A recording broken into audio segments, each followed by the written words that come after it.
Runcast.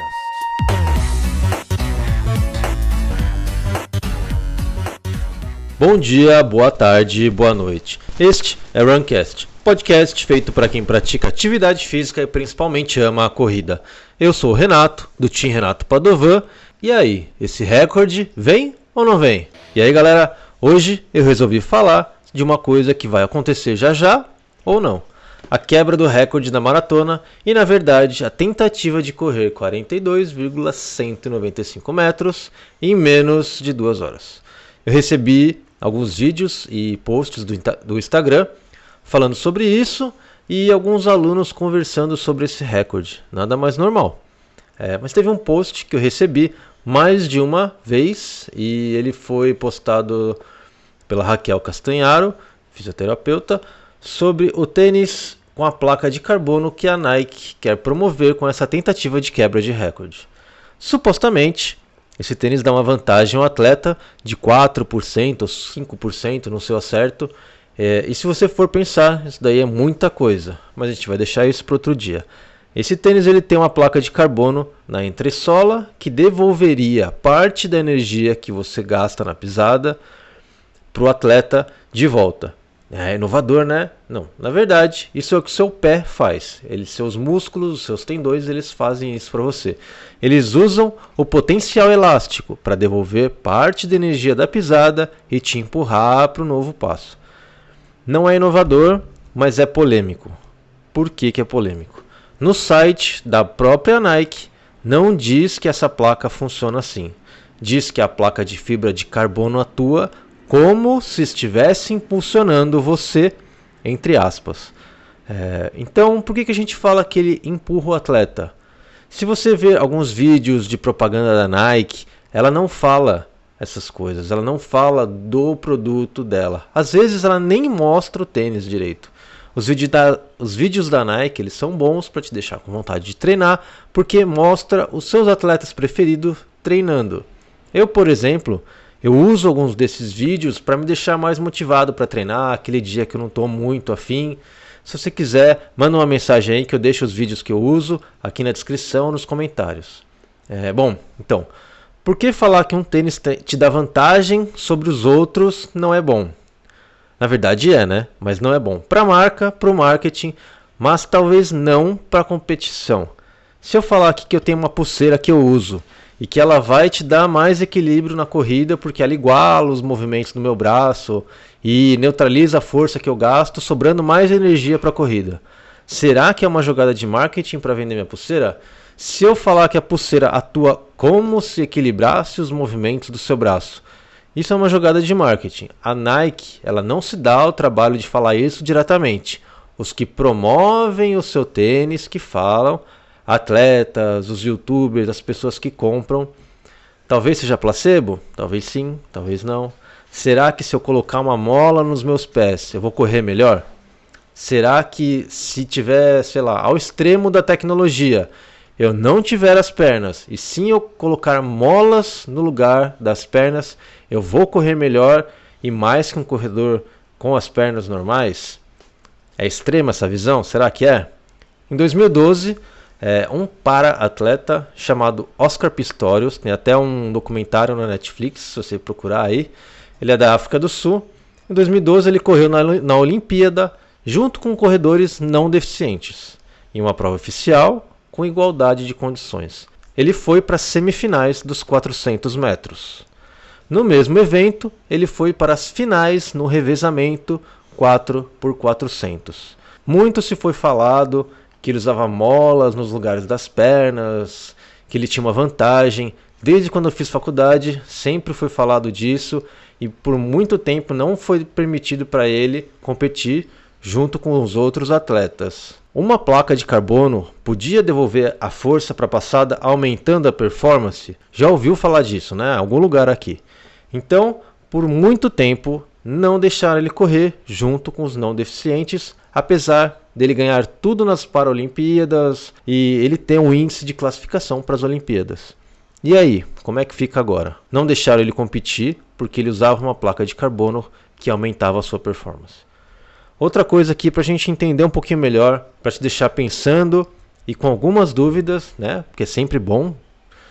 Se eu falar que tomando um suplemento que eu tenho aqui, o Velocinex Plus, você ganha 10% de velocidade, ou supostamente os atletas que eu patrocino falam que ele dá um aumento de performance de 10% na sua corrida. E todos esses atletas que usam o nome do meu suplemento na camiseta, eles estão ganhando várias provas por aí e ganhando tudo. Ficou interessado? Eu imagino que sim. Bom, e se for proibida essa substância, o nome é doping. É ilegal na verdade, então nem se preocupe em procurar o nome, o que é. Existem substâncias que fazem isso, e se perguntar eu não vou nem dar o trabalho de comentar. Mas e aí? E aquele cara lá? Entenda aqui como Kipchoge.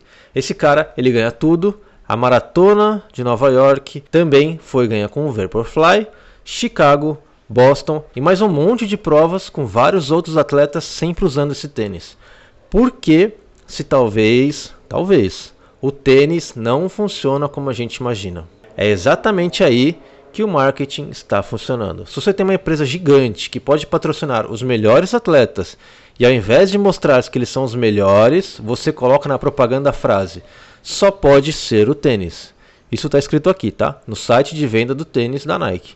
Você vai acabar pensando, é lógico que só pode ser o tênis. Os melhores, todos eles usam o tênis, mas talvez seja a marca que patrocina os melhores atletas, né? Muito mais provável. E aí, será que é o tênis?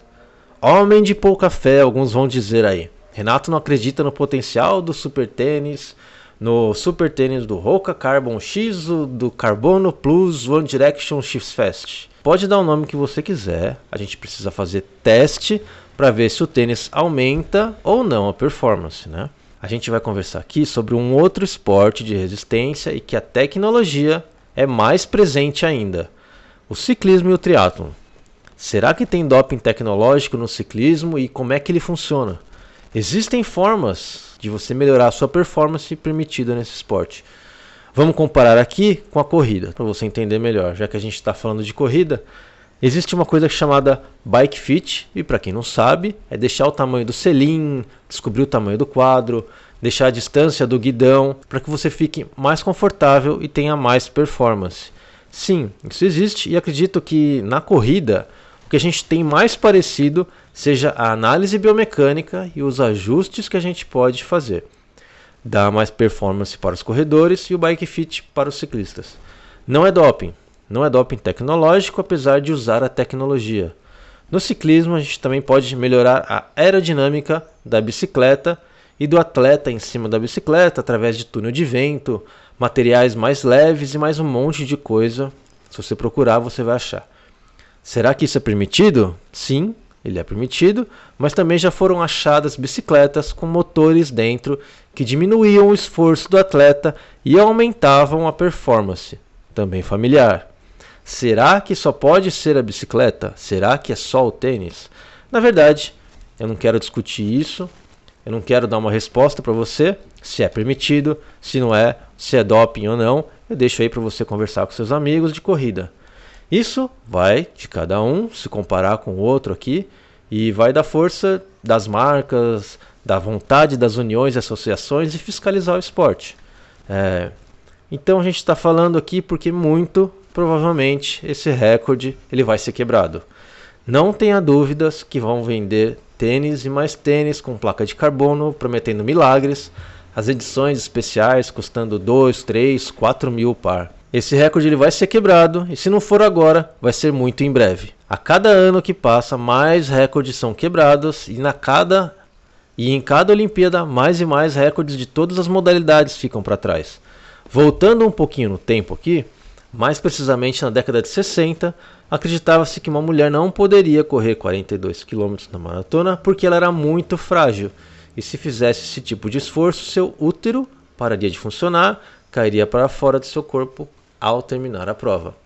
Em 67, Katrin Switzer foi a primeira mulher a correr a maratona e não teve nada caindo do seu corpo no final. Toda hora alguém vai falar que é impossível aumentar mais a performance humana e mesmo assim toda hora a gente vai ver isso acontecendo. Junto com o treinamento, ele vai ficando cada vez mais específico, a melhora da tecnologia também vai ajudando os atletas, fazendo que os recordes sejam massacrados. Uma coisa que também faz com que os recordes sejam quebrados é exatamente dizer que é impossível de ser feito. Se você procurar no YouTube o documentário Breaking Two, os fisiologistas e os nutricionistas dizem que o Kipchoge, o cara que falou que vai quebrar o recorde, ele tem o treinamento certo, ele tem a hidratação, a suplementação, a alimentação, biomecânica, tudo certinho, tudo ajustado, fisiologicamente, ele dá tudo o que ele pode, e mesmo assim, quando os cientistas acham que ele chegou no máximo, ele continua. E isso vem muito da mente dele, da mentalidade de se superar. Existe um termo em inglês que se chama Pain Cave. Podemos falar isso mais pra frente, porque dá um episódio legal, mas é um lugar bem obscuro, muitos atletas não gostam de entrar, e tem alguns atletas que têm a capacidade de se manter nesse lugar, mesmo sendo extremamente desconfortável. Atletas campeões e pessoas que trabalham normalmente em suas excelências, seja qualquer que for o ramo, têm essa mentalidade de continuar a se superar, continuar a superar os seus limites que talvez a gente ache que exista. Se você está ouvindo esse episódio, provavelmente você é um atleta.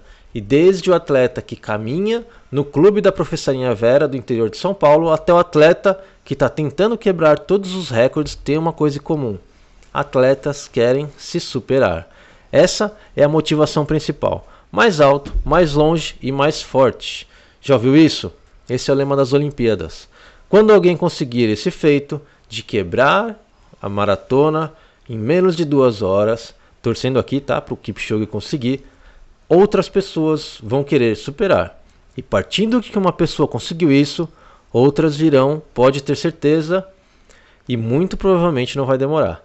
O que hoje parece impossível vai se tornar mais comum ao longo do tempo. Em 54, por exemplo, Roger Bannister conseguiu correr 1 milha em menos de 4 minutos. O que muitos chamavam de recorde impossível. Qualquer semelhança com o Sub-2 aqui não é mera coincidência. Esse britânico ele conseguiu o feito, e o que era impossível motivou outras pessoas a fazer isso, e desde então até atletas universitários conseguem fazer isso todos os anos. Eu vou deixar um vídeo aqui, esse vídeo é muito bom, de uma apresentação do TED Talks falando sobre esses recordes e as tecnologias. É muito bom, clica aí e assiste, depois de terminar o episódio, tá bom?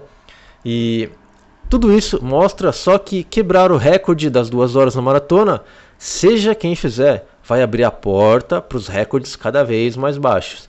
E é isso que acontece sempre. A nutrição, a suplementação, acessórios esportivos de última tecnologia, principalmente o treinamento esportivo, que está cada vez melhor, ele vai levar não somente o ser humano a quebrar os recordes cada vez mais impossíveis, vai levar o limite do ser humano cada vez mais longe. Cada vez mais vemos que a mentalidade do atleta que vai fazer com que ele se supere cada vez mais e quebre recordes atrás de recorde. Juntando tudo isso, a gente vai ter atletas indo cada vez mais rápidos, mais longe e mais forte. Torcendo aqui pela quebra de mais um recorde impossível, por enquanto. Vem treinar com o tio Renato Padovan, que ele tem um time de especialistas sempre se atualizando para poder dar o melhor treinamento sempre. Quem sabe você não quebra o próximo recorde.